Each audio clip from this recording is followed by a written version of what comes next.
지난해 한진해운, STX 페노션에 이어 현대상선도 신용등급이 한 단계 하락했습니다.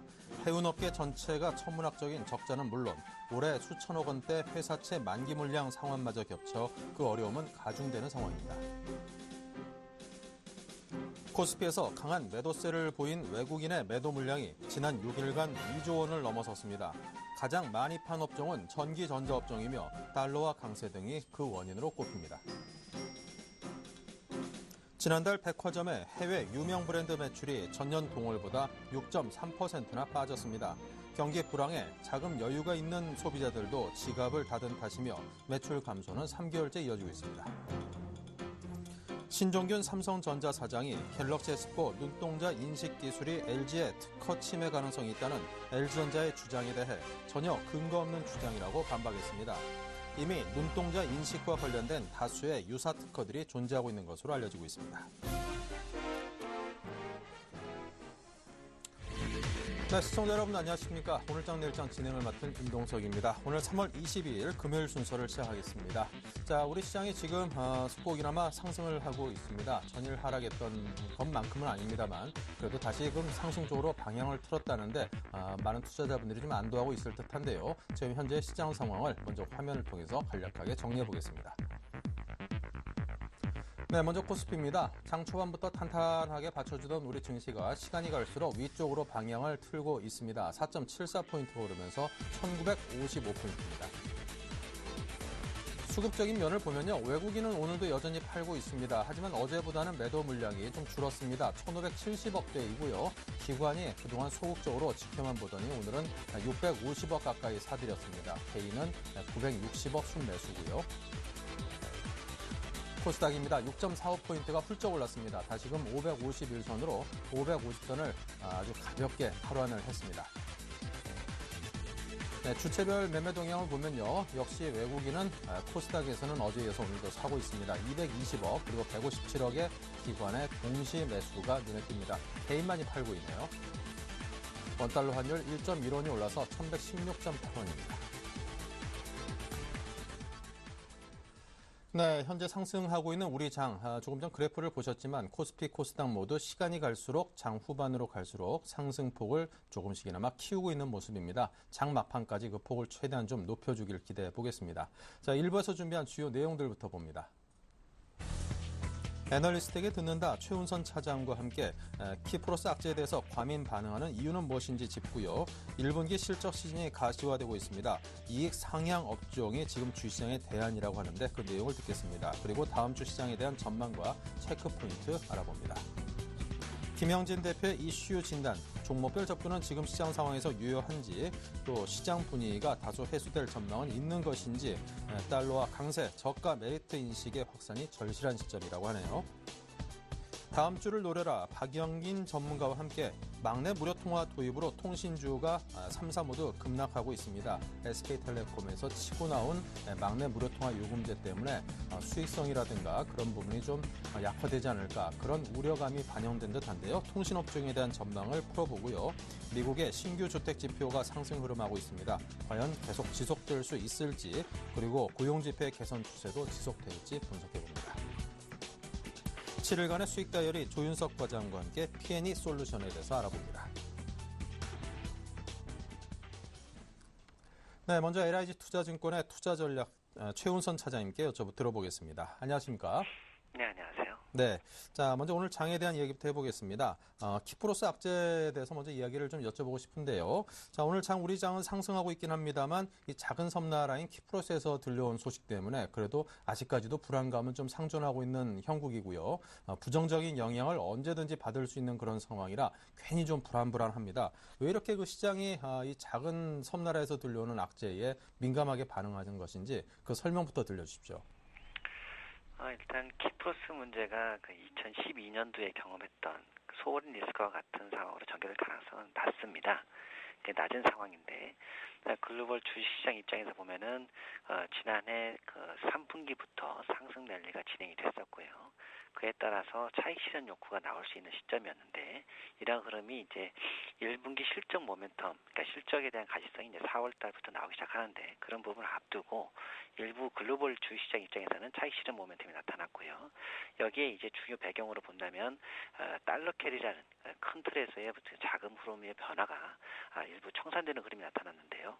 그 중요한 변수는 이제 미국의 재정 적자가 축소됐다는 점하고 두 번째는 미국 QE 규모가 축소될 것이라는 우려가 선반영되면서 달러화가 QE3가 진행되고 있음에도 불구하고 강세가 나타났습니다. 그래서 C 플러스 변수, 키 플러스 변수는 그런 우려들 달러 캐리 청산과 그리고 실적에 대한 우려 이런 부분에 대한 우려가 형성되어 있는 상황에서 차익 실현 모멘텀으로 작용했었기 때문에 이 변수가 글로벌 금융시장에서 특히 주식시장에 부정적인 변수로 작용을 했습니다.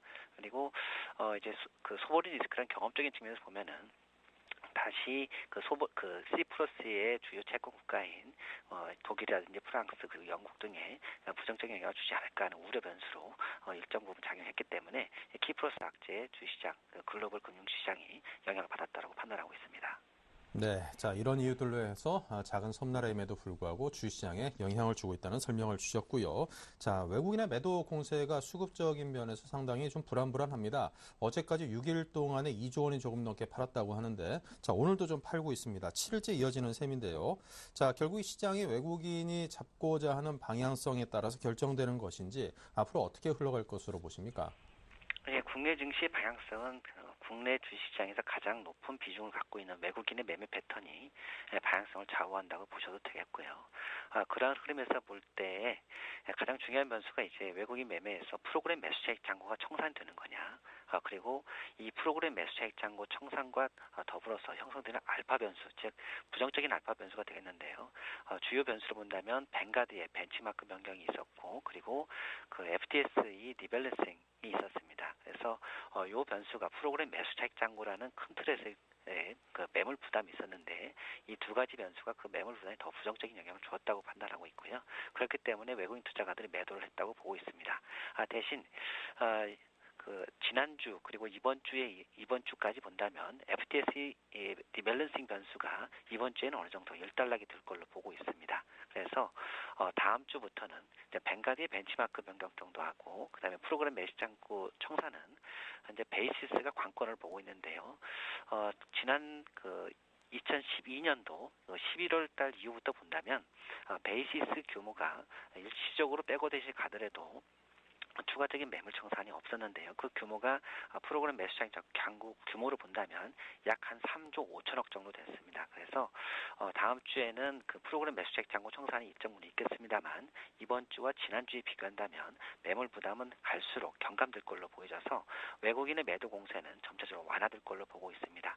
그리고 여기에 또 한 가지 이제 모멘텀 변수로 본다면 환율 변수하고 그 푸콜 레이셔를 볼 수 있겠는데요. 이 푸콜 레이셔 비중을 본다면 과거 경험적으로 볼 경우에 풋의 비중이 콜의 비중보다 한 1.2배를 넘어가기 시작하면 풋에 대한 쏠림 현상이 과한 국면이었고 그 이후부터는 지수의 하락 변동성이 제한적이면서 지수의 하단을 다지는 구간들이 진행이 됐습니다. 그리고 두 번째 변수는 원달러 환율이 되겠는데요. 현재 원달러 환율의 추가적인 상승 룸이 제한적으로 열려 있습니다만 과거 경험적으로 본다면은 원화 평가 상승 모멘텀이 제한적으로 볼 경우 1차 원화 평가 상승 목표치로 1,070원 그리고 2차 1,050원을 설정할 수 있겠는데요. 이렇게 본다면 외국인 투자가들은 적게는 9.4%에서 많게는 한 15% 이상의 추가적인 기대 수익률을 달성할 수 있겠습니다. 그래서 외국인 투자가들은 이번 주보다는 다음 주부터는 매물 부담이 경감되고 시장의 하반 경력을 다지는 그런 흐름이 진행될 가능성이 높다고 판단하고 있습니다. 네. 자, 그리고 이제 1분기 실적 시즌이 가시화되고 있습니다. 그렇다면 이제 이 결과 좀 이익이 좀 상당히 좀 올라가 있는 이 상향 업종이 지금 주식시장에서의 대안이 아닌가 싶은 생각도 드는데요. 어떻습니까? 네, 그렇습니다. 달러가 강세가 나타나기 전에 그리고 중국의 부동산 붐을 일으켰던 구간에서는 이제 소재 산업재라는 산업들이 시장을 주도했습니다만 인플레이션 모멘텀이 둔화되고 있고 경기 모멘텀이 둔화된 상황에서 산업재의 경우에도 이익 추정치가 상향되는 종목 중심으로 쏠림 현상이 이어질 걸로 보고 있습니다.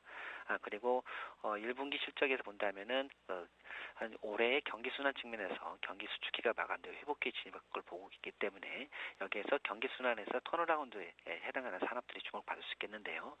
대표적인 업종을 말씀드린다면 산업재의 경우에는 반도체와 그리고 스마트 기기 그리고 LED 조명 그리고 식음료와 제지 섹터가 이익 추정치가 상향되는 그런 섹터로 볼 수 있겠고요. 서비스 업종에서 본다면은 미디어, 교육 콘텐츠 그리고 통신 서비스, 육상, 운송, 백화점 섹터가 이익 추정치가 상향되는 그런 실적 모멘텀이 있을 걸로 전망하고 있습니다. 네. 자, 지금 현재 코스닥이 다시금 550선을 탈환해서 551.4포인트 정도에 올라와 있습니다. 자꾸 이제 550선 탈환은 하는데 좀 지키는 데 실패하고 있거든요. 안정적으로 550선 위로 좀 올라설 것인지에 대한 전망을 내주십시오. 5년 만에 박스권 상단을 돌파하다 보니까 매물 소화 과정은 어쩔 수 없습니다. 필연적인 상황으로 볼 수 있겠고요.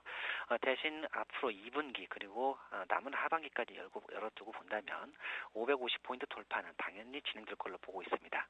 그렇게 보는 배경은 코스닥을 포함한 소형주가 강세를 보이는 모멘텀이 올해는 충족되기 때문에 그런데요. 대표적인 모멘텀을 살펴보면 먼저 경기 선행지수의 상승 모멘텀을 들 수 있겠고 두 번째는 코스닥이나 중소형주의 경우는 자금 경색에 부정적인 영향을 받게 되는데 올해의 경우에는 신용 스프레드가 갈수록 축소될 걸로 보고 있고요. 특히 빠르면 이번 달 말 그리고 다음 달 초에 정부의 부동산 대책이 발표될 텐데 이 부동산 대책은 신용 스프레드 축소의 트리거로 작용할 걸로 보고 있습니다. 그리고 세 번째는 박근혜 정부의 중심 정책 축에 성장산업 육성과 그리고 경제민주화라는 큰 화두가 있습니다. 이런 흐름들은 정부 정책 측면에서 볼 때 중소형주 코스닥이 수혜를 볼 수 있는 환경을 만들어지고 있다고 볼 수 있겠고요. 끝으로 투자 심리가 중요한데 투자 심리에서는 가장 중요한 게 서울 집값의 하방 경직성이 되겠습니다. 1분기 들어와서 서울 집값의 하락 모멘텀이 제한되는 흐름이 나타나고 있고 2분기에 들어와서는 하락 모멘텀이 제한될 것이라는 것의 신뢰를 확인하는 과정이 나타날 걸로 보고 있습니다. 이러한 네 가지 모멘텀을 고려할 경우에 코스닥은 550포인트를 돌파를 하고 2분기 중에는 600포인트를 향해서 움직이는 그러한 강세가 진행될 걸로 전망하고 있습니다. 네. 자, 이제 그렇다면 이제 다음 주 시장 전략과 체크 포인트를 알아봐야 될 텐데요. 다음 주, 이번 주보단 보다 더 나을까요? 어떨까요? 앞서서 말씀드린 것처럼 수급적인 측면에서 프로그램 매수액 잔고 청산이라는 부담이 다음 주에는 완화될 걸로 보고 있습니다. 그리고 월말이기 때문에 일정 부분 윈도우 드레싱 모멘텀도 있을 걸로 보여지고요. 그래서 다음 주에는 이번 주 대비해서는 지수의 하단을 확인을 하고 일정 부분 반등하는 모습이 나올 걸로 보고 있습니다. 따라서 지수의 반등을 겨냥해서 업종 선택이 필요할 걸로 보고 있고요. 다음 주에 투자가 유망한 업종을 본다면 실적 측면에서 앞서 말씀드린 가장 안정적인 반도체와 그리고 스마트 기기 관련 부품주, 식음료 그리고 내수 서비스에서는 은행과 백화점, 미디어, 교육 콘텐츠 업종에 대해서 비중 확대 전략을 취할 걸 권해드립니다. 네, 알겠습니다. 지금까지 LIG 투자증권 투자전략팀의 최운선 차장님의 말씀이었습니다. 감사합니다. 예, 감사합니다.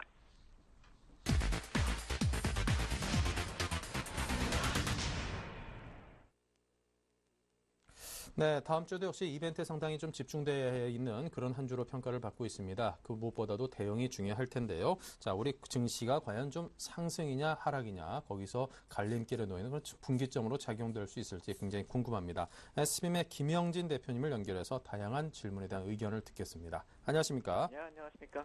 네, 국내가 상당히 좀 이런저런 악재로 쉽지만은 않았던 우리 한 주 시장이었습니다. 자, 이번 주 조정 흐름, 이 시장의 어떤 상승 추세에서 이탈로 봐야 될런지 아니면 좀 일시적인 조정 후 다시금 상승으로 좀 방향은 그대로 좀 잡고 갈런지 그것이 먼저 궁금합니다.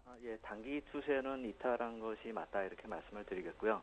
중기 추세선이 아직 살아있기 때문에 전체적으로 방향 자체가 바뀌었다 이렇게 보기보다는 다음 주에 이 중기 추세선에서 어느 정도 강도의 그 반등이 나타나면서 추세 반전을 시도할지 그것을 좀 지켜볼 필요가 있겠다 이렇게 말씀을 드리겠습니다. 장단기 추세 지지선이 순차적으로 이번 주에 하향 이탈하는 그런 모습을 보였기 때문에 1980포인트 때부터 시장 참여자들이 지지선들을 기대해 왔었던 게 사실인데 이 의미 있는 수치들이 그것이 또 이번 주에 차례차례 하향 돌파하는 그런 모습을 보였기 때문에 아무래도 투자 심리가 좀 냉각되는 분위기가 나타나고 있다 이렇게 봐야 되겠습니다. 이번 한 주 동안의 하락폭이 그다지 크지는 않습니다. 지난주 종가 1986포인트를 따져보면은 장중 하락까지 한 40포인트 정도밖에 되지 않는데 이 주요 지지선들을 이탈을 했기 때문에 투자 심리를 많이 위축시키고 있다 이렇게 볼 수가 있겠고요.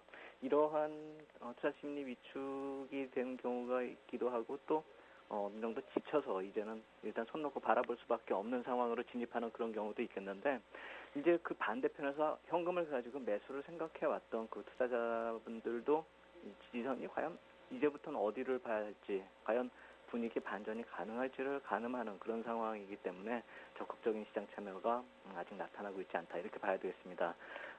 매수를 생각해왔던 사람들 보통 매수를 해가지고 뭐 안 내리는 것이 아니라 이제 주식이 상승을 해야 한다 그 관점에서 놓고 봤을 때 그렇게 시장이 상승하는 모습이 반등 이외에 무엇이 있을지에 대해서는 고민을 할 수밖에 없는 상황이 되어버린 국면이다 이렇게 말씀을 드리겠고요.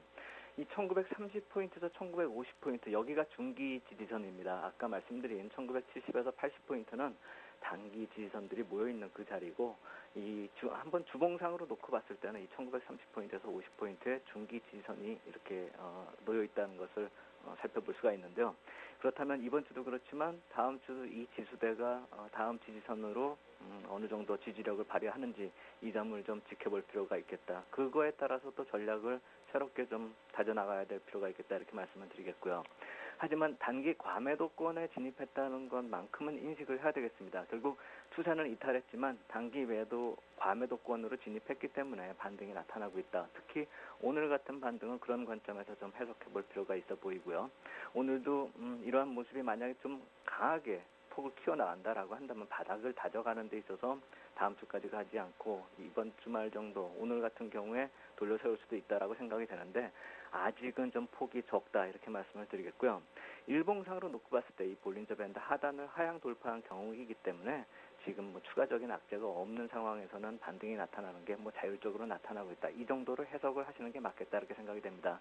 반등의 크기 오늘 오후장 지금 남은 시간 한 3-40분 사이에 얼마나 나가는지에 따라서 시장 판단을 좀 다르게 할 필요 있겠다 이렇게 말씀을 드리겠습니다.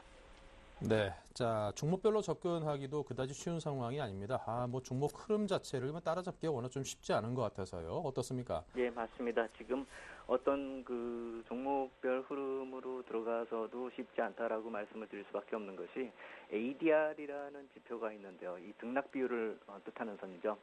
상승 종목수를 하락 종목수로 나누는 그런 그런 수치인데 만약에 100% 이상이라고 한다면 긍정적으로 볼 수가 있고 125%가 넘어가면 과열권인데 최근에 보통 한 110선에서 움직이다가 이제는 100 이하로 떨어지는 국면으로 들어섰습니다. 결국 이것이 뜻하는 그 얘기는 하락 종목수가 많아진다는 뜻이죠. 그렇다면 이 지표만으로 보았을 때는 반등이 나타나면서 순환매가 나와서 추세가 반전되는 종목들이 많아져야지만 시장의 반전을 기대할 수 있다 이렇게 봐야 될 것입니다. 하지만 지금은 하락이 순환되는 그런 양상이 나타나고 있죠. 소재주 쪽이 먼저 내리고 그 다음에 내수주 쪽이 내리고 최근엔 IT주마저도 반전해서 하락하는 그런 모습이 나타나고 있기 때문에 하락이 순환되는 모습 거꾸로 가고 있다 이렇게 봐야 될 것입니다. 결국 종목별 흐름도 좀 중요해지는 시점이다 이렇게 말씀을 드리겠고요. 업종하고 종목별로 이렇게 순환하면서 상승해서 순환매가 이어지면은 시장 분위기도 좀 나아지고 투자 자금이 선순환을 하기 때문에 오르기 때문에 더 오르는 장세가 나타날 수가 있는데 지금은 그 반대의 모습이 나타나고 있다 이렇게 보시면 되겠습니다. 내리는 종목들로 인해서 자금이 묶이고 또 돌아가면서 묶이는 상황이 나타나기 때문에 시장 참여자 다수가 움직이지 못하는 그런 경우로 진입되고 그러면서 투자 심리 위축을 하게 될 수밖에 없는 것이고요. 그러면서 또 개인 투자자 같은 경우는 더더욱이나 시장 이탈 가속화가 벌어지면서 거래량하고 거래 대금까지 감소를 하기 때문에 지표가 악화된다 이렇게 볼 수가 있겠습니다. 결국 종목별 흐름 자체 기본적으로 종목 하나하나의 흐름이 더 중요해지는 시점이다 이렇게 말씀을 드리겠고요. 미국의 흐름하고 한국의 흐름이 극단적으로 지수상으로 놓고 봤을 때 디커플링의 모습이 계속 나타난다 이렇게 보고도 있는데 시장 내부의 흐름 역시 이렇게 미국 같은 경우에는 순환 매로 인해서 매수세가 살아있는 반면에 한국 같은 경우는 이렇게 순환 하락을 하는 극단적으로 질적으로도 디커플링이 진행 중이다. 이것이 어느 정도 이제는 바닥권까지 진입돼 있다. 거의 모든 종목이 이제는 물려 있는 그런 상황으로 진입하면서 ADR 지표가 100 이하로 들어섰다라고 한다면은 이제는 서서히 바닥권에 진입하고 있다 이렇게 볼 수가 있겠습니다. 또 하나 지금 종목별로 놓고 봤을 때 어닝 시즌에 대해서 어느 정도 기대감이 생겼었던 것이 사실인데 지금 긍정적 효과가 앞서 말한 이런 종목별 흐름이 무너지면서 어닝 시즌 효과 역시 마찬가지로 좀 제한적으로 나타나고 있죠. 종목 숫자도 많이 줄어든 상태고 탄력의 강도 역시 아주 적은 그런 상황입니다. 시장의 반전을 위해서 종목들이 좀 흐름이 개선되기 위해서는 이런 어닝 시즌의 효과가 이제부터는 좀 나타나 줘야 되는데 그것이 다음 달이 바로 임박하면서 월말 월초로 이어진다는 점에서 어느 정도 선순환이 조금씩 시작이 될 가능성이 다음 주에는 나타나지 않을까. 결국 특정 업종이 좀 강하게 치고 나갈 수 있는 그런 모습이 다음 주에 나타나느냐에 따라서 시장 전략 전체적으로 여파가 좀 커지는 그런 모습이 나타날 것이다. 이렇게 봐야 되겠습니다. 네, 알겠습니다. 자, 그렇다면 이제 우리 시장을 둘러싸고 있는 이런 악세성 재료들이 조금씩 줄어들면서 우리 시장의 분위기가 점점 더 개선될 가능성은 있습니까? 어떻습니까? 예, 아무래도 지금의 상황이 가장 좀 안 좋은 분위기다 이렇게 봐야 될 테고 저는 개인적으로 다음 주 중반 정도가 좀 나아지는 분위기가 나아지는 그런 타이밍이다. 저는 그렇게 생각을 하고 있는데요. 국내외 수급 악화 요인이 잠복되어 있는 것이 풀리는 시점이 그 정도가 되지 않을까. 특히나 달러 강세 요인이 계속 좀 압박하고 있는 그런 요인이 다음 주 중반을 지나면서 해결될 수 있지 않을까라는 생각이 듭니다. 이 원화 절상 추세 때 우려했었던 우리 시장 쪽에서의 그런 반응들이 그 당시에 저도 말씀드린 게 좀 약간 좀 지나친 호들갑이 아니었나 이렇게 생각이 되는데 지금 거꾸로 달러 강세가 나타나고 있는 이런 반응 역시 마찬가지로 지나치게 우려할 필요는 없다라고 말씀을 드리고 싶고요. 달러 강세 요인에 대해서 뭐 이번 주에 거의 모든 요인들이 좀 돌발적으로 나타났다 이렇게 보시면 될 것 같습니다. 이 유로존 잡음까지도 나타나고 있고 한국 같은 경우 뭐 지정학적 리스크 계속 나타났었던 것이고요. 그래서 달러 표시 자산 선호 현상이 계속 이어지면서 또 한국 쪽에서는 자금 이탈이 나타나는 그런 모습이 나타났는데 이러한 단기 요인하고 중기적인 요인이 복합적으로 진행 중이기 때문에 이 강도의 차이는 있어도 지난 1분기처럼 일방적으로 원화 강세보다는 상호작용이 되면서 본격적으로 박스권이 형성이 될 수 있는 그 관점에서 놓고 봐야 되겠습니다. 이전에 말씀을 드렸듯이 1,050에서 이 1,100원의 박스권을 돌파를 했기 때문에 외국인 쪽 자금 흐름이 일시적으로 좀 악순환이 나타날 수가 있는 구간으로 접어들었고 만약에 이번에 이 1,120원 선 정도에서 박스권 상단을 확인을 하게 된다라고 한다면 외국인 좀 안 좋은 글로벌 유동성 흐름 자체도 좀 거꾸로 반전이 될 수도 있겠다 이렇게 봐야 되겠습니다. 또 하나는 다음 주에 미 국채 입찰 일정이 있는데요. 화수로 일정이 잡혀 있는데요. 그렇다라고 한다면은 미국 쪽에서 달러 약세를 유도할 이유는 없을 것입니다. 결국 반전이 빠르게 나타나지는 않더라도 시기적으로 다음 주 중반 정도께가 반전이 될 수 있는 가능성은 있다 이렇게 보셔야 될 테고 또 하나는 원달러 기준으로 놓고 봤을 때 글로벌 달러 흐름이 아니라 단순히 원달러 흐름의 기준으로 놓고 봤을 때 1,120원에서 1,130원대가 상당히 매물 부담이 있고 어느 정도 분기점을 형성하고 있을 수 있는 그런 강력한 저항선이라는 점을 감안한다면 지금 1,120원 근처까지 온 그런 상황에서 더 추가적으로 더 악화되는 그런 상황이 벌어져서 외국인 자금이 더 이탈되는 그런 상황으로 벌어지기는 아직은 좀 이르고 오히려 다음 주 반전의 확률이 좀 더 높아지고 가능성이 더 높다 이렇게 보시는 게 맞겠고요. 다음 주 지나면서 또 월말 월초에 경제 지표가 나오기 때문에 또 어닝 시즌 아까 말씀드렸던 그런 어닝 시즌이 임박하면서 선조정을 보였다는 점에서 놓고 본다면 가격 메리트가 부각되는 그런 시점으로 도래할 수가 있습니다. 그렇다면 이 역시 마찬가지로 시장의 반전 모멘텀 부각을 좀 기대할 수가 있을 것이고요. 참고적으로 이번 주에 나온 그 중국의 PMI 지수만 보더라도 어느 정도 긍정적으로 중국 쪽에 작용이 됐죠. 상해지수 반등 어제 좀 강하게 나타났었고요. 그렇다라고 한다면 월말 월초의 경제 지표들 그동안의 호조세가 이어져 왔었기 때문에 또 앞으로도 그러한 호조세가 좀 이어질 것이다 이렇게 생각이 되기 때문에 향후에도 월말 월초 쪽에서는 한번 기대해 볼 만한 요인이 있다 이렇게 볼 수가 있겠고요.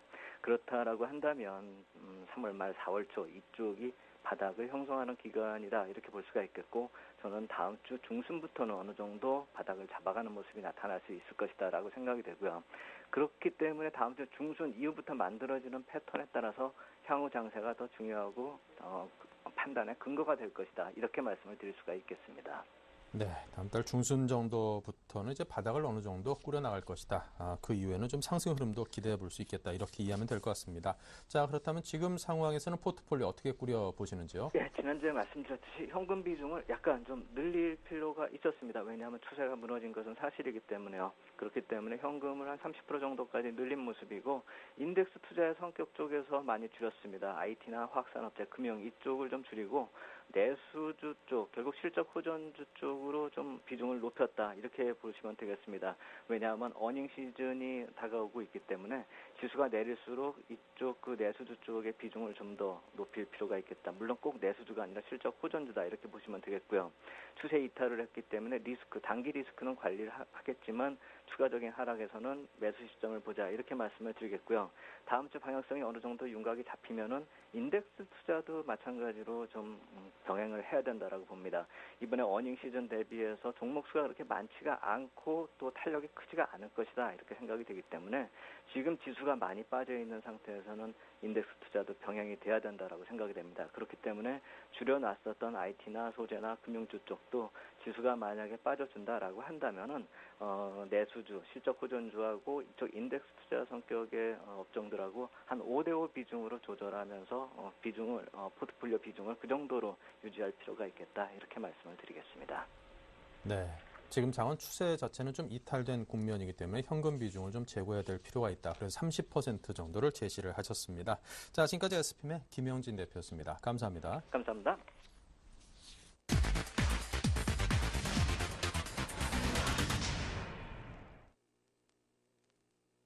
네, 다음 주를 노래라 코너를 이어가겠습니다. JB스탁의 박영인 전문가입니다. 어서 오십시오. 네, 안녕하세요. 네, 먼저 오늘 장 특징부터 보겠습니다. 막내 무료 통화 도입을 SK텔레콤이 발표를 했습니다. 소비자 입장에서는 아직 부담이 좀 줄어들기 때문에 굉장히 반가운 소식이긴 한데 그에 따라서 이제 필연적으로 통신사 입장에서 좀 수익성 등등이 악화되지 않을까 그런 우려감이 증시에서 반영됐거든요. 급락을 했습니다. 현재 상황과 앞으로 전망 어떻게 잡고 있습니까? SK텔레콤이 막내 무료 통화와 그리고 문자 요금 도입 발표로 인해서 조금 오늘 급락을 보여주고 있는데 이러한 것으로 인해서 이제 통신사 간에 좀 경쟁이 치열해질 것으로 예상이 되는데요. 주가가 하락세를 보였겠지만 아까 이제 앵커님이 말씀하신 것처럼 휴대폰을 사용하는 사용자에게는 굉장히 좀 긍정적인 뉴스가 아닐까 생각이 됩니다.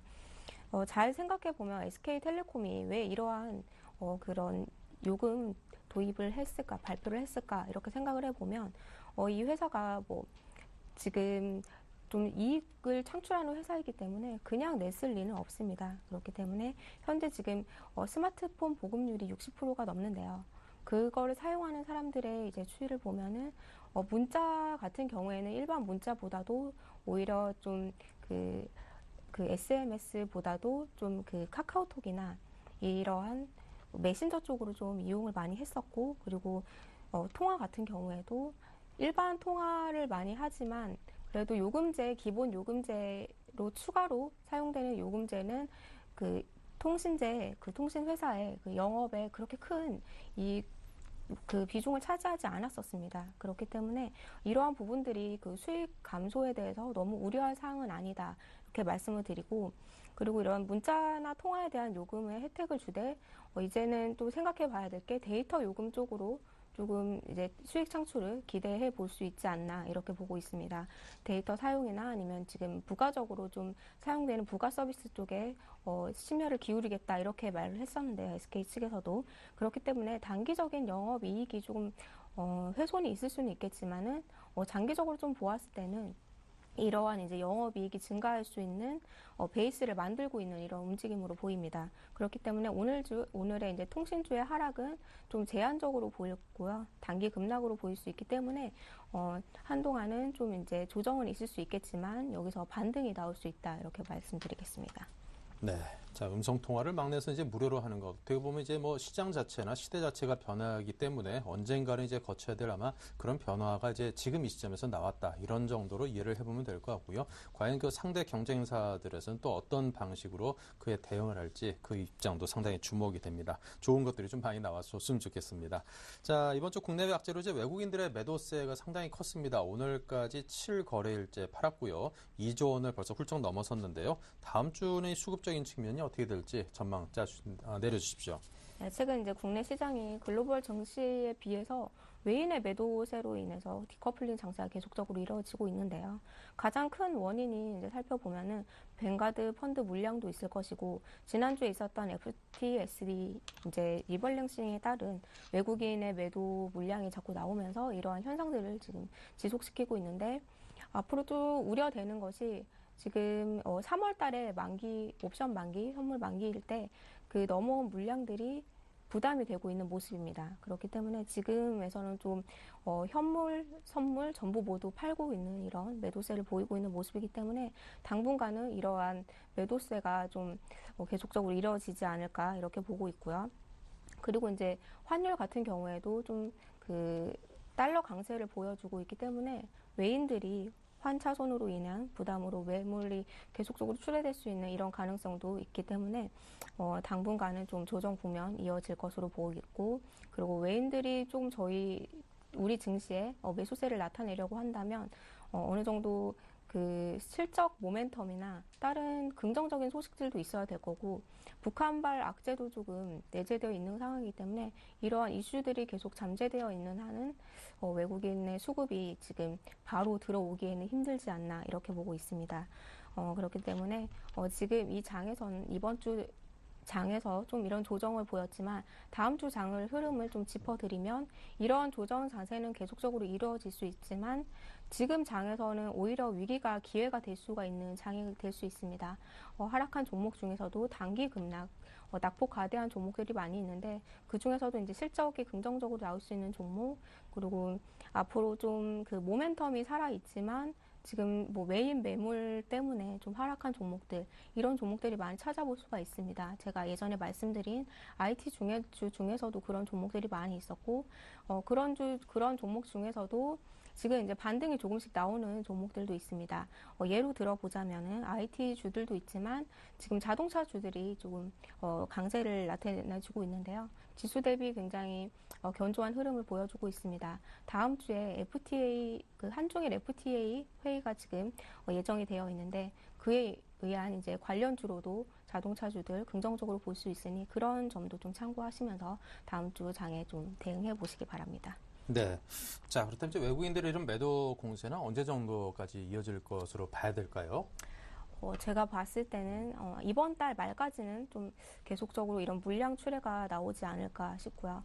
당장 이제 매수세가 아까도 말씀드렸지만 들어오려면은 좀 그 유럽의 그런 리스크들도 좀 줄어들어야 되고, 키프로스에 대한 좀 그 이야기들도 어느 정도 합의가 이루어져야지 그 외인들의 물량도 좀 들어올 수 있을 거라고 이렇게 보고 있습니다. 그렇기 때문에 이번 달 말까지는 좀 관망하는 그런 흐름, 그런 이제 현금 비중 만약에 가지고 계시다면 너무 그걸 공격적으로 매수를 하시기보다는 현금 비중을 마련해 두면서 외인들의 매수세가 들어올 때 다시 그 매수해보는 전략이 유효하다고 이렇게 보고 있습니다. 네.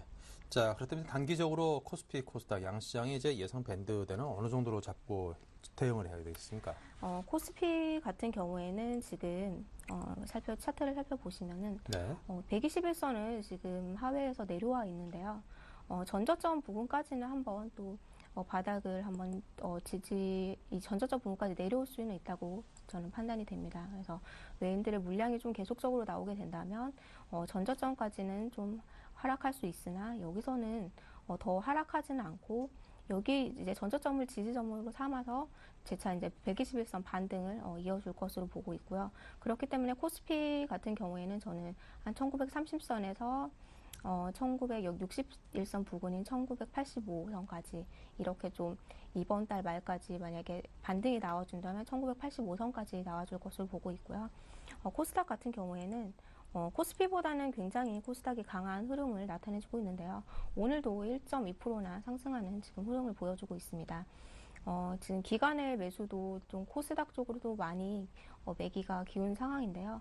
그렇기 때문에 코스닥 같은 경우에는 만약 조정이 그동안 이제 코스피에 비해서 많이 올라왔기 때문에 단기적으로 또 조정을 받을 수도 있습니다. 다음 주에 21선까지는 한번 조정을 받을 수 있을 것 같고요.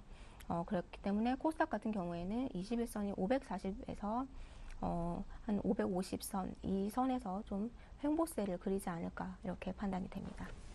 네, 알겠습니다. 자, 그렇다면 이제 다음 주에 우리가 꼭 체크해야 될 일정들은 어떤 것들이 있나요? 다음 주 좀 체크해 봐야 될 일정을 살펴보시면 26일에는 신규 주택 매매 지수가 발표가 되고요. 28일에는 주간 신규 실업수당 청구 건수가 발표가 됩니다.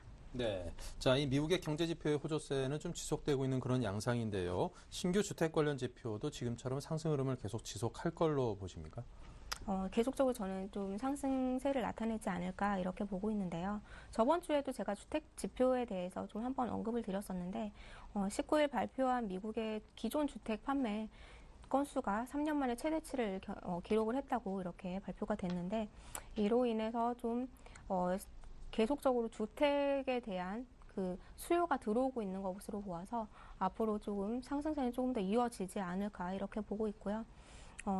26일에 있을 그런 신규 주택 매매 지수도 좋은 결과를 얻을 것으로 보고 지금 경제 회복에 대한 우리나라 증시는 좀 디커플링으로 인해서 좀 안 좋은 흐름을 이어가고 있지만 해외 증시는 굉장히 빠르게 경기 회복세에 따라서 이제 계속적으로 반등을 보여주고 있는데 이러한 경기 흐름이 좀 지속적으로 이루어질 것으로 보이기 때문에 주택 시장 쪽에서 이렇게 이제 반응을 나타내 줄 것으로 긍정적으로 보고 있습니다. 네.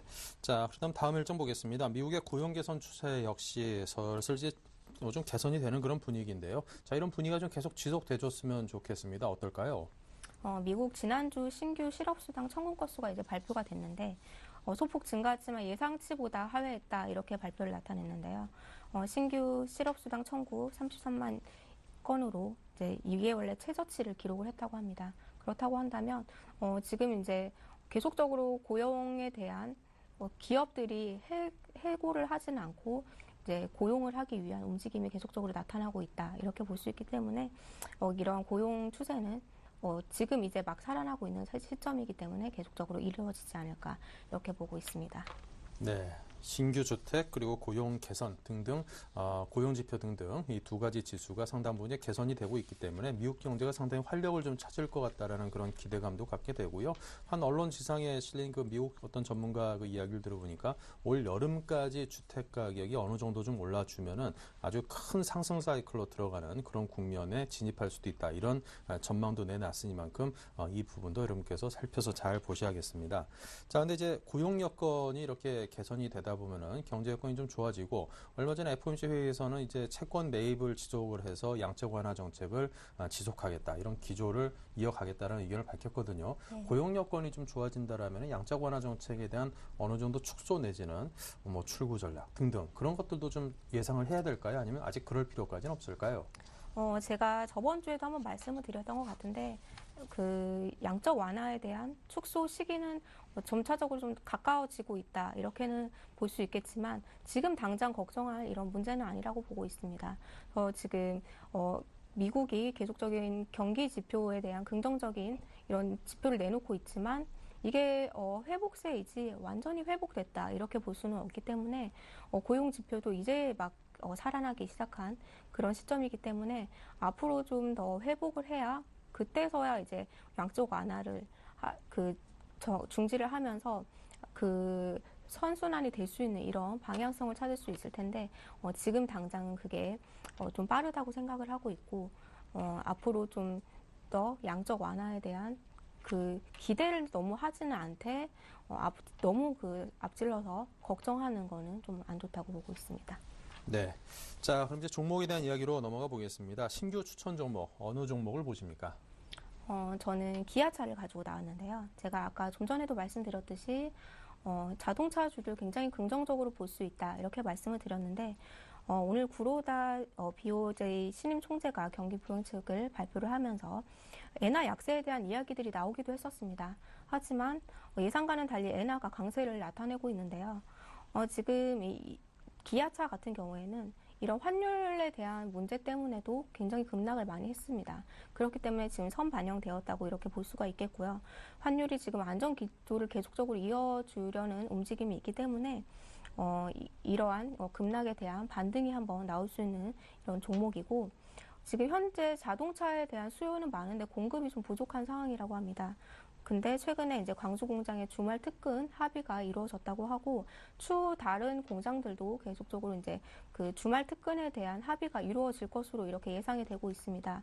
그렇게 된다면 이제 생산 캐파가 좀 증가를 하게 되고, 그로 인해서 판매량도 증가를 하게 될 것이고요. 그렇게 되면 이제 매출로도 연결이 되겠죠. 그렇다면 지금 신차 출시도 앞두고 있는 상황이기 때문에 앞으로 좀 매출도 기대가 되는 상황이고요. 오늘 이제 정몽구 회장이 위기를 기회로 삼고 기아차를 성장시키겠다 이런 좀 발표도 했는데, 그만큼 좀 기아차의 성장이 굉장히 기대가 되고 있는 상황이고요. 차트상으로 보시면은 굉장히 그동안 그때 한참 자동차주들이 많이 올랐을 때 대비해서 굉장히 급락한 상황입니다. 그렇기 때문에 지금 이제 이중 바닥 찍고 서서히 121선을 향해서 조금 반등해 주려는 움직임이 강한 모습인데요. 수급을 살펴보시면은 외인들과 기관들도 굉장히 긍정적으로 바라보고 있는 모습입니다. 3일 내내 지금 매수세를 보여주고 있고요. 차트상으로 보시면 지금 21선 지지하면서 계속적인 상승 흐름 이어가고 있습니다. 주봉상으로도 지금 10추선 여기를 지지를 받으면서 21선 돌파하려는 움직임 보여주고 있고요. 거래량도 서서히 실려주면서 지금 이제 반등을 위한 준비 중으로 보이니 지금 제가 매수 시기를 잘 잡아드린 것 같습니다. 수급적으로도 그렇고 지금 차트상으로도 그렇고 굉장히 매력적인 종목으로 확인할 수 있으니까 이 종목 비중 20% 내로 해서 매수를 해보시기 바라고요. 매수가를 드리면 지금 현재 가격에서부터 지금 여기 21선 부근에는 54,300원부터 현재가까지 좀 분할 매수하는 관점 유효하고요. 손절가는 52,000원으로 잡아드리도록 하겠습니다. 그리고 목표가는 121선 근처인 58,000원으로 제시를 해드리겠습니다. 네, 자 이렇게 해서 전고점에 비해서는 상당 부분 지금 급락해 있는 기아차를 새로이 포트폴리오 편입할 종목으로 신규 추천을 받았습니다. 자, 그럼 이제 지난주 포트폴리오 현황을 살펴보죠. 네, 박영인 전문가의 포트폴리오입니다. 현금 비중은 25%입니다. ICD 40%, 이지바이오 15%, KH바텍이 20%로 구성이 되어 있습니다. 네, 수익률은 ICD가 1.6% 수익, 이지바이오 5% 수익, 그리고 KH바텍은 4.2% 손실이 나 있고요. 세 종목 모두 보유 의견을 제시하셨는데요. 네, 이 종목들에 대해서 AS 들어보죠. 제가 ICD를 먼저 설명을 드릴 텐데요. ICD가 추천한 이후로 조금 이제 조정은 받을 때도 있지만 계속적으로 상승 흐름 이어가고 있는 모습입니다. 13,000원 부근이 매물대 부근이라고 말씀을 드렸는데, 여기를 이제 이탈하지 않는 모습을 보여주고 계속적으로 강세를 나타내고 있는 모습 보여주고 있기 때문에 목표가까지 홀딩 하셔도 되는 그런 시점이고요. 그리고 이지바이오를 설명을 드리면 오늘도 5% 가까운 상승세를 나타내고 있습니다.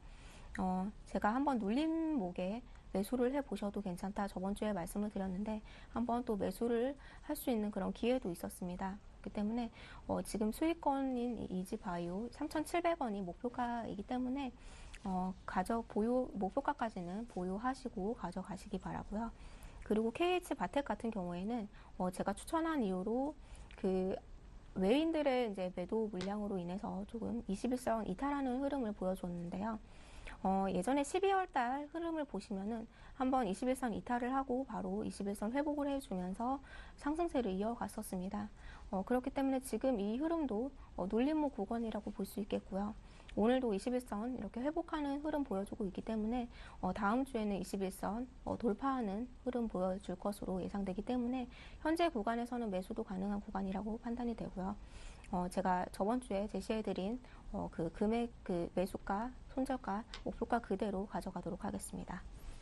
네, 알겠습니다. 자, 그럼 오늘 새로 편입한 종목 기아차까지 편입된 포트폴리오 공개하면서 박영인 전문가는 여기서 인사 나누겠습니다. 감사합니다. 네, 감사합니다.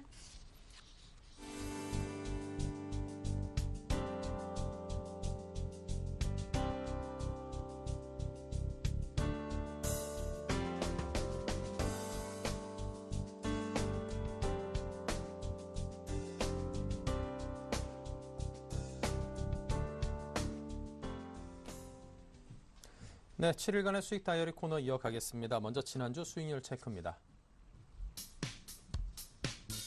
네, 모두 5종목이 있습니다.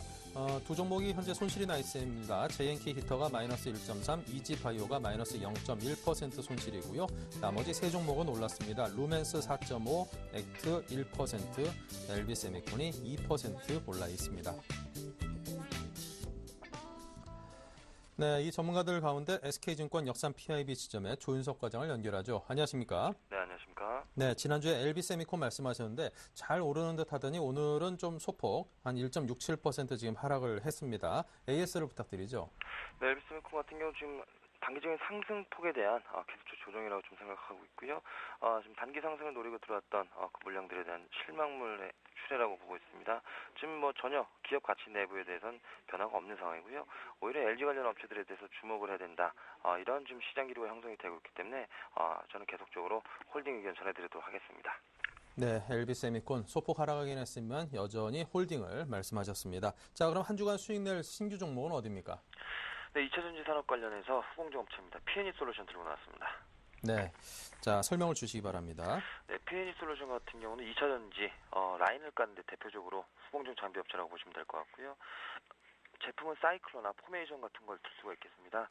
즉 2차전지 라인을 꼭 깔게 되면은 2차전지 활성화가 필요가 되는데요. 필수 장비라고 말씀드릴 수 있을 것 같고요. 라인이 깔면 무조건 수혜를 보는 그런 구조라고 보시면 될 것 같습니다.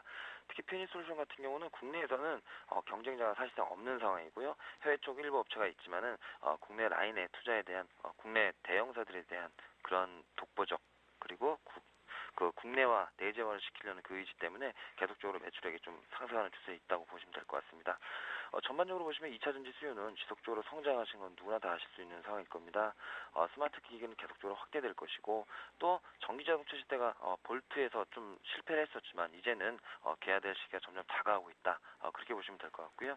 그렇기 때문에 그런 장기 성장성을 확보하는 면이 굉장히 중요하다고 보시면 될 것 같습니다. 개별적 모멘텀을 한번 또 보셔야 될 것 같은데요. 삼성 SDI가 얼마 전에 발표했었죠. 대규모의 투자 계획을 발표했습니다. 현 울산 공장에 8배 정도 되는 라인을 추가 확충하겠다고 발표를 했었는데요. 삼성 SDI에 대한 그런 비중이 P&E 솔루션이 50% 정도 차지하고 있는 상황이기 때문에 그에 대한 수혜는 굉장히 막대할 것으로 보고 있습니다. 올 한 해 내내 굉장히 매출액이 증가할 것으로 보고 있는 상황이고요. BMW 전기차 공급과 시장 공급성 대비해서 지금 시작을 하는 것이기 때문에 웬만하면 이 계획은 바뀌지 않을 것으로 보고 있습니다. 그래서 올해 같은 경우 P&E 솔루션의 급격한 성장이 분명히 나올 수 있다고 보고 있는 상황이고요. 삼성 관련 매출을 제외해서도 굉장히 보수적인 추정치입니다. 매출액 550억, 영업이익 80억 정도 제시해드릴 수 있을 것 같고요. 삼성 관련해가지고 매출액이 시연이 됐을 때는 거의 1,000억 가까운 매출액과 영업이익 같은 경우 200억에서 300억 정도 사이를 기대해 볼 수 있기 때문에 큰 매출 상승이 좀 기대됩니다. 매수가는 약 8,300원 부근 현 가격 근처라고 보시면 될 것 같고요. 목표가는 단기적으로 9,000원, 그리고 중기적으로는 약 12,000원 정도 보시면 될 것 같습니다. 순저가는 마디수가 바뀌는 거죠. 8,000원 정도 말씀드리고 싶네요.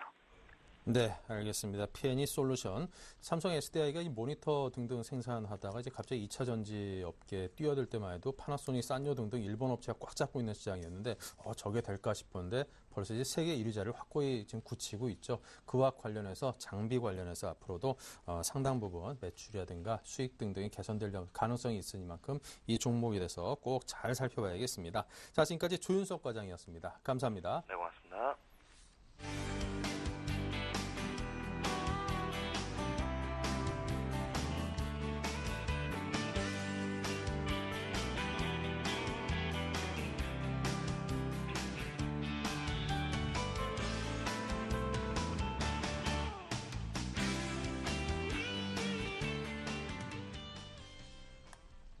네, 1부 순서 여기서 마치겠습니다. 오늘 장 마감 상황은 잠시 후 2부에서 전해드리겠습니다. 잠시 뵙죠.